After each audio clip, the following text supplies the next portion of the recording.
22वीं कहानी। शेर बनाने का अपराधी कौन। कुसुमपुर नगर में एक राजा राज्य करता था। उसके नगर में एक ब्राह्मण था जिसके 4 बेटे थे।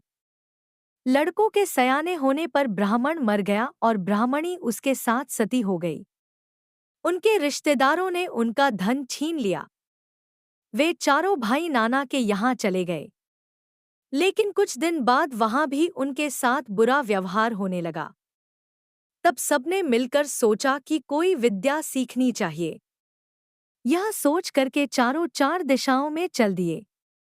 कुछ समय बाद वे विद्या सीख कर मिले। एक ने कहा, मैंने ऐसी विद्या सीखी है कि मैं मरे हुए प्राणी की हड्डियों पर मांस चढ़ा सकता हूँ। दूसरे ने कहा, मैं उसके खाल और बाल पैदा कर सकता हूँ। तीसरे ने कहा, मैं उसके सारे अंग बना सकता हूँ। चौथा बोला, मैं उसमें जान डाल सकता हूँ। फिर वे अपनी विद्या की परीक्षा लेने जंगल में गए। वहां उन्हें एक मरे शेर की हड्डियां मिली।